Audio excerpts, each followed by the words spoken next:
Hello, I'm Ben. Welcome to the channel. So today we're going to talk about Stoicism, specifically traits of Stoic thought process and where that comes from. Okay, so a lot of Stoicism would help the world right now. People seem, well, what we see, people are overly emotional, overly responsive to everything. However, people are performing worse and worse. Things are getting more difficult. Education is not as strong. From an intellectual standpoint, we don't read anymore. Our language is limited. We take words and phrases and shorten them into letters. This seems to be the progress of what we're doing, or the reduction of what we're doing. It's not really progress. It's more of a dismantling of the English language and of the knowledge that's come before us. So let's get into that a little bit about Stoicism. The reason I like Stoic mindfulness is because of the control it gives you within yourself. So it's the thought process of you can control how you respond to things, but you can't necessarily control what's going to happen. So the personality traits around that, it's good for anyone to pay attention to. If you want better control on how you respond to things in your life, these things can help. So let's get into it. Stoic mindset or Stoic mindfulness is the first, and it's going to give a quote here from Seneca, and this is from his letters on ethics. Excuse me. And what he says is, your good faith is your own. Your self-respect is your own. Who can take those away from you? Who apart from yourself can prevent you from making use of them? But for your own part, how do you behave? Whether you devote your attention to, or what you devote your attention to that is not your own, you lose what is truly your own. So the key points of that verse is, your good faith is yours, your self-respect is yours. You shouldn't respond in a way to anything, because nothing can impact that but you, okay? And the biggest part of that is, who apart from yourself can prevent you from making use of them? For your own part, how do you behave? That's the biggest piece of the Stoic mindfulness. It's about how you respond and how you behave. It's not what someone else can say or what someone else can do. That's why the whole triggered society is ridiculous. It means nothing. If you can't control yourself and you can be triggered by what someone else says or does, then you need to go back to kindergarten or first grade, because that's where they teach you about that. Okay? That's why they teach you that you need to control how you act, because you're no longer a child. You're an adult. And if you get triggered in an adult world, then you can have adult charges, and that can change the situation for the better, because we'll lock you in a cage until you can figure it out. That's what that means, okay? Stoic mindfulness is you own your good faith, you own your self-respect, and you own how you behave, all right? That's Stoic mindfulness. The next is discipline. Stoicism teaches 3 disciplines. They're around desires, they're around action, and they are around assent. So when you maintain control in these areas, that is discipline. So this is another from Seneca. And Seneca was a teacher. He was a Stoic teacher. He taught at a college, but he was also sought out for wisdom by kings and leaders of the time. So this is what he said around discipline. He said, while all excesses are hurtful, excess of comfort is the most hurtful of all. It affects the brain. It leads men's minds into vain imaginings. It spreads a thick cloud over the boundaries of truth and falsehood. Nothing is more specific in the time that we live in than that, okay? It says, while all excesses are hurtful, alcoholism, if you eat too much, you get diabetes. If you drink too much, you get liver failure, right? All excesses are hurtful. Excess in comfort is the most hurtful of all. It affects the brain, it leads men's minds into vain imaginings, and it spreads a thick cloud over the boundaries of truth and falsehood. So the more you live in your own brain, the more you believe your own bull, and it might not be the case. Okay, so it's very important that you understand that you have to have discipline around desires, around action, and around assent. So I think that's a pretty strong example with what's going on in the world today. A little bit more Stoic thought might be useful, huh? The third is open-mindedness. And Seneca was great, but they quote Socrates here, which was a fantastic quote. It says, I know that I know nothing. Socrates. He was actually one of the wisest men that actually walked the face of the earth. He taught people who did amazing things and conquered the world. The whole known world at the time was conquered by students of his. And they documented it, and they sent him samples back from everything they saw. So even though he was older, he was able to study all the wonders of the earth of his time because he was so well respected by the pupils that he taught. So open-mindedness means that you're not locked up on yourself. You have an open mind. Think about science today, okay? Think about how we talk in education. Everyone knows so much. They're so sure about everything they know, okay? And I always use absurdities sometimes to kind of prove a point. And so I'll say this. Think about Sasquatch, all right? Scientists say we know they don't exist. Is there any proof that suggests that they do? Well, the suggestion is all these people see them. Does that mean it exists? No. But there's at least a question mark, okay? And science should be the exploration of the question marks to determine if it's real or not, right? That's kind of the point. And when Socrates said, I know that I know nothing, that's pretty solid for the smartest person on the planet. And that's been quoted by many, many intelligent folks and leaders from all over the world in all different time periods. It says, when I gained a understanding of wisdom, I understood how little I know, right? But it takes a lifetime to figure that out, okay? The next one is basically in support to that is humility. So the understanding mentioned above is our own limitations that lead us to humility. Humility suggests that no one is perfect, and mistakes and failures are part of human nature. Mistakes and failures are how humans learn. So without them, we don't learn. So it's extremely important that as part of the logos, or the big community that we live in, that we are sure that we understand our role in the earth is limited and is less important than what most people think. Therefore, humility is crucial, and it's a crucial character trait for every Stoic. Humility is not very common in the modern world where everybody can put videos out online, especially like everyone's a model, OnlyFans models or what else, everyone is. It's not really, I think one of the funniest memes I saw was someone said, oh, I'm a model online, and the guy was like, yeah, well, I'm a soldier in Call of Duty. The point is, it's ridiculous, okay? At the end of the day, humility, even if you have a ton of followers or whatever else, you still don't have all of them. And even if you have PhDs in 3 separate subjects, you still don't know all subjects. I've known doctors, I've worked with doctors, lawyers, business owners, millionaires, billionaires. I've worked with all these people. And in any given day, the man that I knew that earned the most money, I won't say his name, I've probably said in previous videos, he was one of the most humble folks I knew about how much he knew. He was like, I'm real smart on this subject, but I'm idiot on all these other things. And when he had conversations and he wasn't talking about business, he would ask questions about other things to have that curiosity, right? That's part of that humility, is that you know that everyone on the planet can teach you something.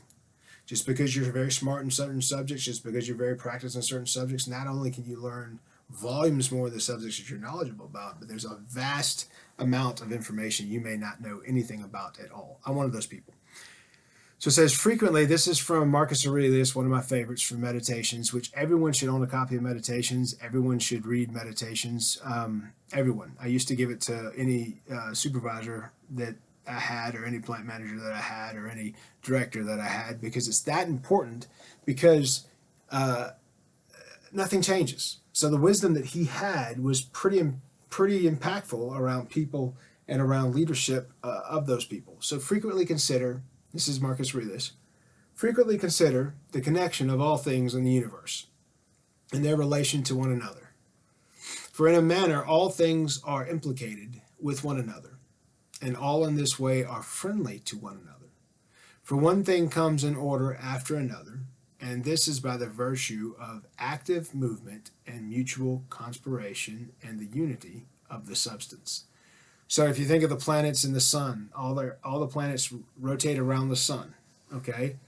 That in itself creates pressures that create our own gravitational fields, that create our own seasons and seasonality, the tides and everything else comes from something like that. Everything has its own logical order. So humility, knowing that you're a piece of that. You're not something that drives all that. You're just a piece of it. A speck of dirt in the world is what we are. Next is kindness. I cannot tell you how many things can be improved or prevented with kindness. Kindness should be a matter of course. It should be an expected reality, an expected response. But sadly, sometimes it's not. It seems selfish. It seems that selfish and rude people rule everything, and that's very true. And they get everything they want, and that seems to be the case sometimes. But you can't improve anything, and you can't be happy if you don't have kindness. One of the best things I ever heard was happiness is best when shared. And then you can say the same thing about love is best when shared. Care is best when shared. All that comes from kindness. The better you make other people feel, the better you feel. That's how God built our souls. There's nothing we can do about it. It is who we are. Wherever there is a human being, there is an opportunity for kindness. That came from Seneca on his writings of A Happy Life, which is also in the Golden Writings of Seneca, and that's book 24.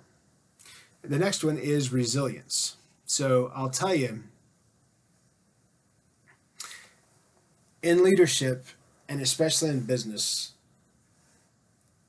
typically the only thing that determines whether or not someone makes it or not is just their letter of resilience. Where are you at? And what do you take personally? Can you effectively navigate things? Do you have the resilience to live and suffer as needed? Okay? Life is suffering, and from that suffering comes strength and resilience, and comes education. You learn from that. So practicing Stoicism helps build inner strength and resilience. Stoics focus on their own behavior and understand that they have no control over external events. All human beings, stop what you're doing and listen to this. If you want to feel better, happier, less stress, and feel more appreciated and have an attitude of gratitude where you're happy, you have to get to the point where you focus on your own behavior and you understand that you have no control over external events, which means you have to care less about those events. That's really a gift, and sometimes people don't figure that out until they're in their 40s or 50s or maybe in 60s, and some people don't figure that out until the curtain's drawn, right? So ultimately, resilience comes from learning all these things and just understanding, hey, it is what it is. It is what it is. So here's a quote here from Epictetus, another fantastic. His Golden Writings in a series of books was pretty incredible too. And this is what he says: "Bring on me now, O Zeus." Zeus was his god at the time. "What difficulty thou will. So bring whatever challenges you're going to bring. For I have the faculties granted to me by you." So basically, you've granted me the power to take on anything you sling this way, and the powers in which I win honor from every event. So even in defeat, where I'm going to learn, I'm going to get stronger, I'm going to build up better resilience. No matter what comes, it will improve me. So sling it. That's what he's saying. Epictetus was an extremely wise person and a fantastic teacher from that century. But that comes from his discourse, and that's book 1, verse 6, or chapter 6 rather, the way that's broken out. So those are some of the 6 traits around Stoicism. Here's why I do so many videos on Stoicism. It gave me an immense amount of calm when I started studying Stoicism.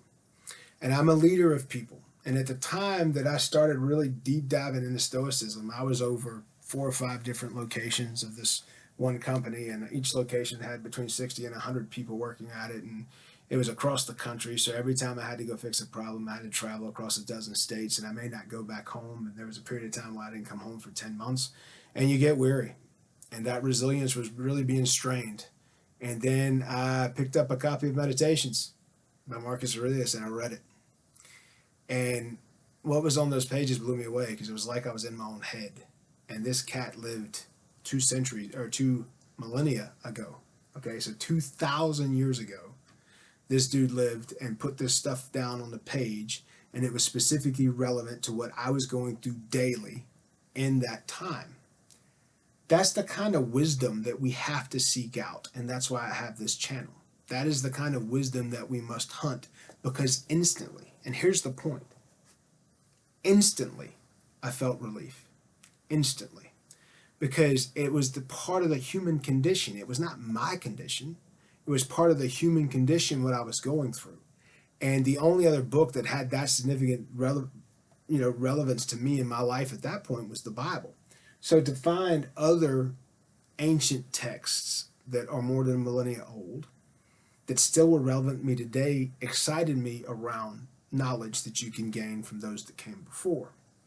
And then as I continued to study these things, you realize that when you're reading a book, it's basically the best opportunity to actually have a conversation with that person that wrote that book, whoever it was.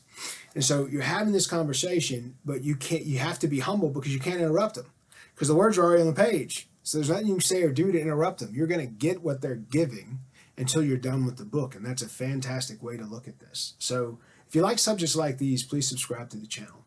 If you know somebody that might like something like this, please share the channel with them. Tell them about it. Tell them about this video. If you want to leave a comment on that, down on the video here about which one of these you think best represents you and which ones don't, or which ones you're trying to develop, please do. Give me a little feedback on what you think, and we'll take it from there. I will have more subject matter on Stoicism. I'll have more subject matter on leadership, just because that's what I do for a living, and I think that these Stoic traits assist you in doing whatever thing you do of importance. Because the biggest piece is, as long as you know you can only control how you respond, you can't control anything else, you're give a kind of fall, and you get to the point where you understand I can only impact what I can. That way you can remain grateful. You can remain grateful in what you're doing and thankful in the actions that you're given and thankful in the opportunities you're given. But then you can try to impact on those that report to you the same security, which right now, emotional security is a very real thing. Psychological security is a very real thing for people in the world. We're being attacked like no other time before, meaning cell phones and that instant feedback and instant noise, that damages our brains. Our brains aren't set up to take in that much nonsense at that rate of speed. So reading things like this and studying things like this slow those things down. And so it helps you recover a bit. It helps you increase that resilience to that and reduce the amount that the outside noise of the world can impact you in your day-to-day and in your own thoughts. So be strong, study this stuff, gain that wisdom, be good. I'm Ben.